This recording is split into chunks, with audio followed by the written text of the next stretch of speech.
Hey, everybody, and welcome to the ACE Football Academy. I am Coach Hamilton alongside Coach Dunham as always. Coach, I'm excited about this episode. I think it's going to be a lot of fun. For our listeners, one of our early episodes, really, and it's funny that we can say that now, but one of our early episodes was rule changes. And we each talked about kind of our top 5 rule changes that we would like to see happen in the game of soccer. Quick update, none of those rule changes have happened. We're still Yeah, we're still working. Yeah, still sending messages every day. I think what I like about this episode is I'm talking about 2 rules that you and I both hate, and that we experience regularly. Yeah, and I know that people like it when we disagree, and people like it when we go back and forth. But I think when you hear this episode, I think when you listen to what we have to say, I hope that you'll agree with us. But I also think this will be a fun episode. Yeah, for sure. Recently, in the last probably, I don't know, Coach, 2 years or so, the U.S. Soccer instituted their no heading rule until U12. You and I are both very strongly against this rule for several reasons. So I'll just kind of open it up to you. Coach, why do we hate this rule? Well, first of all, you and I both coach the ages where I'm currently at a U12 age where my boys are at this fall, first time U12.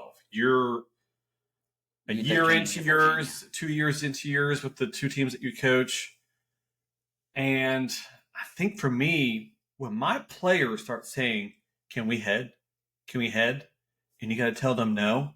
That for me is frustrating because they're excited to expand their skill set as far as soccer goes. And I got to say, sorry, bud, can't do it. And for me, on the flip side of that, is the, sorry, I lost my train of thought, but the, can we head? Mine is more like we get to this age and now all of a sudden I look at them and I go, okay, yeah, I head the ball now. And they have no idea of the technique. They have no idea how to prevent injury when heading the ball, right? I mean, let's be honest. We instilled this rule because of the concussion and the head injury issue, right? And you and I do not take that issue lightly. Or, But let's be honest here. It's very rare they're getting concussion from heading the ball. Correct. They're getting concussions from head to head. Right, or the ball heading them. Like when I teach heading, I tell my girls all the time, you head the ball doesn't head you. Exactly. Right? And because it's all of a sudden we flip this switch, we're like, all right, hey, you're 12 years old now, so you head the ball. Well, one thing that, sorry. No, go ahead. For thought there. One thing that when my kids started saying, are we allowed to head in games? Can we? I thought, you know what? You can't do it in games, but we're going to practice a few times through the season. Yep. And we're going to do 5-yard tosses, head back, 5-yard tosses, head back. And then we're going to work on, I'm going to toss you a ball across and you're going to head into the goal. And we're going to work on those. So, but I'm not just working on the technique, eliminating that fear. So when I do say, yeah, you've got the green light to go for a head ball, they're not thinking, crap, now I can head it. Right. Oh, here it comes. So, and what do we see happen? Here it comes, and we duck, or we stick our foot 9 yards. Or they use the top of their head and oh, that hurts, and now they're scared to head the ball. Yep. Well, and I mean, to your point, and we might be getting ourselves in trouble here because I don't know really what the rule. Yeah, I know you can't head the ball in the game. I don't know what it is in training, but even if I wasn't coaching a U12 team, and even as the technical director, I run a technical drill that I love, that with my teams, again, we are allowed to head the ball, that I finish with heading. Like we go through touches, right? So it's 1 touch, 2 touch, and then it's, and then it's a thigh trap, and then it's a chest trap, and then it's, and then it's headers, right? And so for me, I can run those through, but even when I'm doing technical training with younger teams, I always look at the coach and I'm like, hey, you want me to run headers? And they give you that, no, we can't do that. Which I get, because you don't ever want to get anybody hurt and things like that. But we go from this do not head, to now I expect you to head this ball off this corner. And like you mentioned, it goes off the top of their head and they do it wrong, or they turtle shell it and they hurt their neck or they hurt their shoulders. And so now, like, I just feel like either take heading out of the game, which I do not support at all, but take heading out of the game, or you have to be able to teach it at the young age, right? Just like when you're learning to one touch, or you're learning to use the inside of your foot, or you're learning to lock your ankle. I should also be teaching the technique of how to head the ball, because it's going to take time. So if I don't start teaching it until U12, I mean, coach, you're looking at U13, U14, maybe even U15 for players to be heading the ball correctly and successfully. Well, you're not just teaching the technique. Like I said before, you're eliminating the fear of heading the ball. And let's be honest here, even with my U12s, we've been practicing headers, not every practice, but 2 to 3 times a season. We'll do some head balls since last fall. And I still have kids that you can see the fear when the ball's coming up and I'm like, head. And they do the flinch thing. And that comes from practice. That comes from eliminating that fear of that repetition of, oh, that's not so bad of heading the ball. When I do it correctly, it makes a difference, because my forehead compared to the top of my head or the side of my face, it's a big difference on how it feels when I'm heading the ball. And just like you said, am I heading the ball, or am I getting smacked in the face with the ball? And that's definitely going to hurt. Well, and again, to that point where you talk about the technique, you talk about when can I head and things, I got to the point to where in matches, because again, I was training it. Like, we talked about heading the ball. We talked about the proper technique. And so in matches, I was just like, hey, if the proper time, if the ball is played and you need to head the ball, and we'll take the indirect free kick that results, right? Sure. We'll take the penalty. But what I have seen now, because I've recently gone through that transition, and you're kind of going through it now, or you're getting ready to go through it, where can't head the ball, okay, now head the ball. You know how many girls I've watched get kicked in the face because they go to head it and the other player knows not how to head it, or they're trying to control the ball out of the air with their foot because they've never been allowed to head the ball. And now all of a sudden we got a cleat to the face, right? You think, oh, it can't happen that much, but it does. And you're just, by taking away this element of, we're trying to get concussions and things like that out of the game. And it goes back to your point of how often is a concussion happen because of the heading of a ball, the proper heading of a ball? Probably rarely. But now you're adding in this injury risk of, when I go to head this ball, I'm going to take a cleat to the face on someone trying to clear it with their foot. And so that is my biggest issue, is by eliminating the heading rule for safety concerns, all we've done is create a new safety concern. Well, let me ask the question. You and I both are clearly in agreement that, sorry, my English is terrible today. It's okay. We're in agreement that isn't the right age to start allowing head balls. I have an idea in my head. Where would you realistically start allowing the head balls? Or do you think that should even be a rule at all, restricting what age you can start heading the ball? Quick answer to your question. I don't think it should be a rule at all. I just don't. But if it has to be a rule, I'm probably in that first year of 9v9. It doesn't even bother me if you do it at U12. However, it should also be in the rules. You are like, hey, in a match, you cannot start heading the ball to U12. However, a prerequisite of that is that your coaches are beginning at the academy level, are teaching that proper heading technique. We aren't banning heading. We just don't want you to do it in a game, right? And kind of like, I mean, and again, I know this gets difficult on the officials, and that's the last thing we need, is to make officials make more calls or have to make more decisions. But even in those moments where if I'm by myself, and I'm a defender and a ball's cleared, and I head the ball and there's no one around me, that should be allowed. Like, we're good. Right now, if it's a corner and there's 9 people in the box and everybody's going which way, and I head the ball, and if you want to call that an indirect, then fine. But again, my short answer to your question is it shouldn't be a rule at all.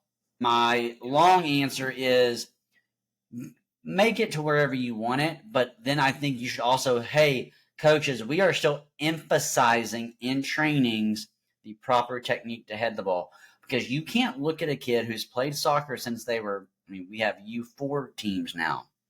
So for 8 years, and you've said, don't head it, oh, don't use your head, don't use your hands, also don't use your head. And then all of a sudden you look at them and go, all right, hey, guess what? We're going to use our head now. Yeah, well, just like you said, don't use your head, don't use your head. You're developing the fear instead of eliminating the fear. Correct. And I agree with you. It shouldn't be a rule. Let's be honest here. How many 4, 5, and 6-year-olds can smack a ball 30, 40 yards down the field? It's these little dink passes here and there. When they pass. Great point. So I agree that shouldn't really be a rule.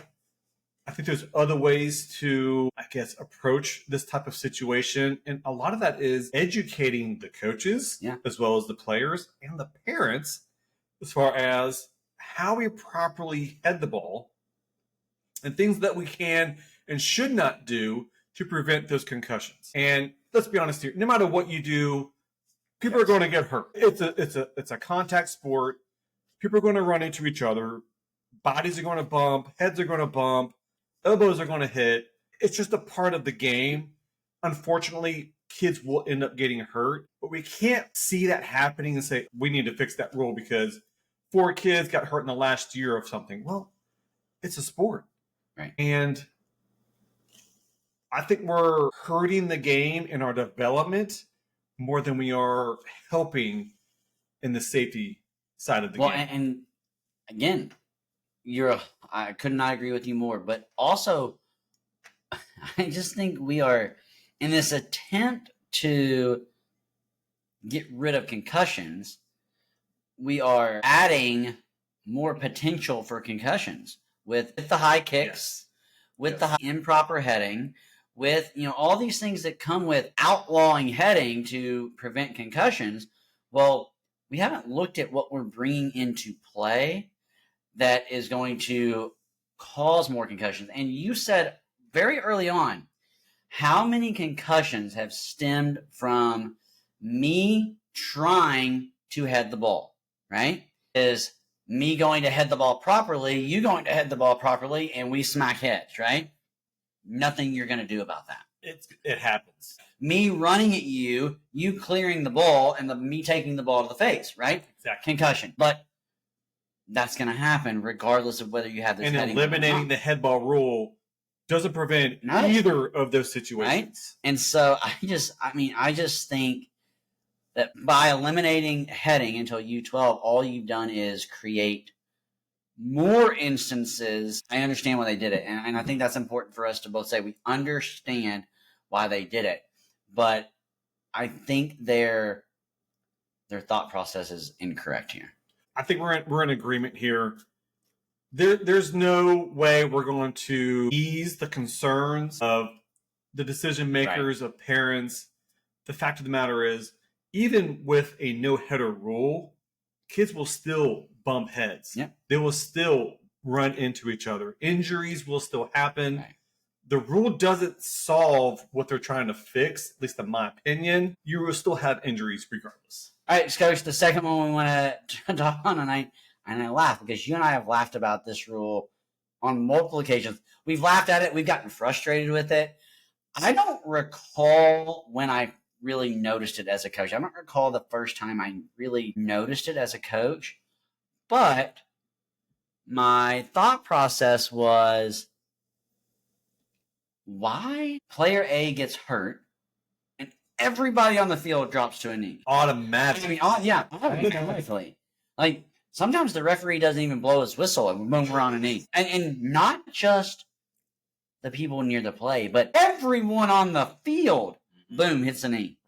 And finally, I know it's gotten to kind of a quote unquote boiling point for you this season, so I am going to let you go again on this. But I finally got my girls together and said, hey, we're done taking a knee. When someone's hurt, we are not taking a knee anymore. We're gonna walk towards the goalie. The goalie's gonna walk towards us, and we're gonna meet in a huddle, and we're gonna answer 3 questions. And I'll talk about those 3 questions in a minute.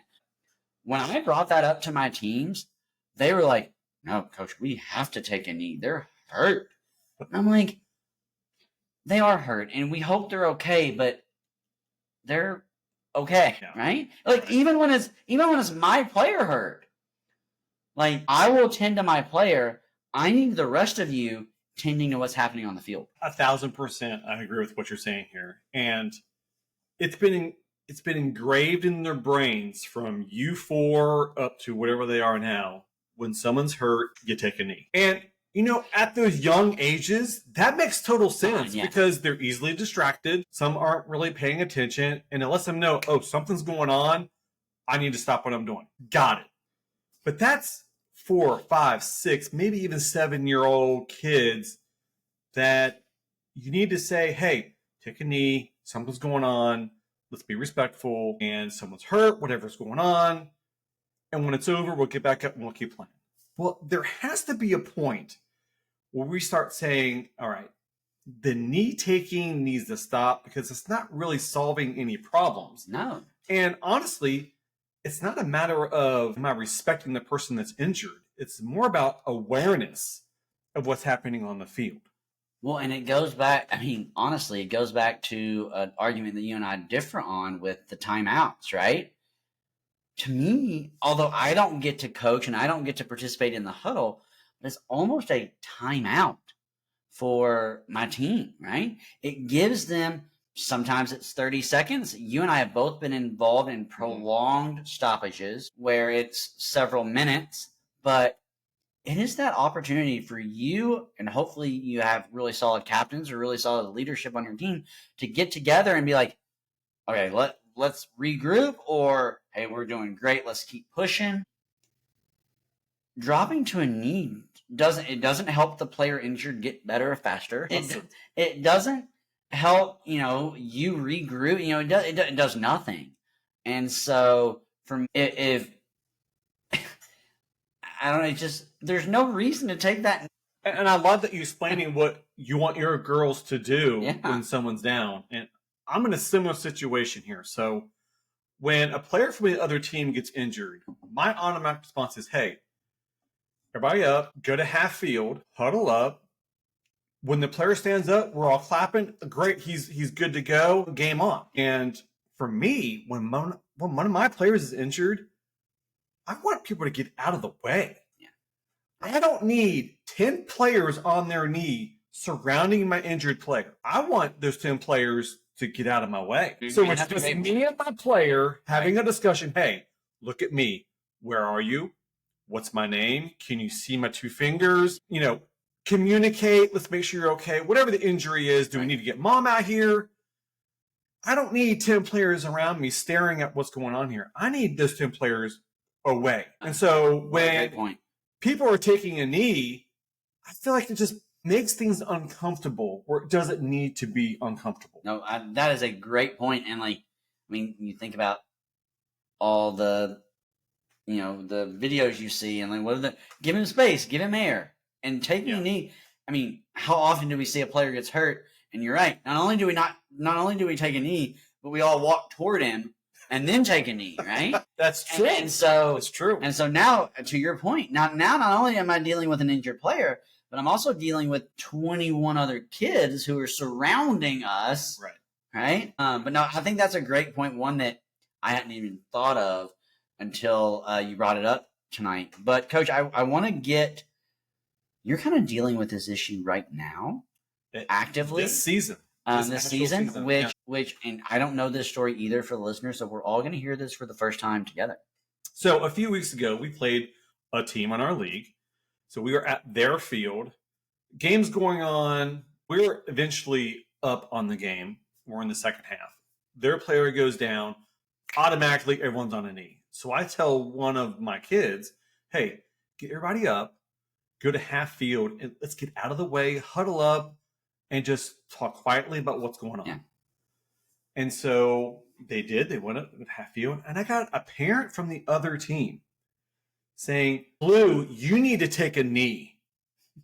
And my kids didn't pay any attention to it, which they're 11-year-olds. They're not going to hear much. Right. And again, she says, Blue, you all need to take a knee. This is a parent on the sideline, sitting with the parent. This is a parent on the sideline of the other team. Got it. Telling my kids they need to take a knee. I said nothing because my kids were listening to me. They were huddled up. Yep. They weren't being loud and boisterous. They were being calm. They were just, hey, we need to do this. I could hear them say, hey, you need to pass more. You need to get wide. And they weren't being loud. The kid got up, walking off. We're clapping. My kids clapping. We got back in position. Great. Game on. Game on. Game ends. No issues from that point up. From that point. So I talked to my kids. I say, hey, great game. Go home. So I'm at my car. And this mom's walking by and says, hey, Coach, great game today. Hey, nice game to you guys, too. She says, hey, Coach, when there's a player down, your players really need to take a knee. And I turn and I say, ma'am, I don't agree with that. I said, that's something that happens when the kid's 4, 5, and 6 years old. These kids are older now. Taking a knee, there's no point in what's happening here. And there's no rule. And I didn't say that. And she's like, well, Coach, it's about respect. And, you need to take the kids need to take it in. I said, ma'am, I hear what you're saying. I don't agree with you. My kids got out of your coach's way. They weren't loud and obnoxious. And for me, that makes sense. Yeah. And she says, no, Coach, my daughter plays club and she's older and they all take a knee. And I said, ma'am, we're not going to come to an agreement here. And that was the end of the conversation. Right. Now, the return game at our field. So the game's going on. Again, we're winning. Their player goes down. And it makes me proud as a coach. My goalie says, hey, guys, come back and let's huddle up real quick. I'm like, yeah. Right? Got it. And right as my goalie said that, their coach turns and says, huddle up? Really? and I bit my tongue because his player is injured. He's running out on the field. And I'm like, all right, you know what? Choose your battles wisely. And so, of course. But yes, huddle up. Of course, all my kids took a knee because now the coach yelled at my goalie. They're like, oh, well, I guess we shouldn't do anything. And I even had a couple of my kids saying, hey, should we get out of the way? I'm like, you know what? Not a big deal. I don't need another parent coming to me and telling me what I need to do with my team. Either way.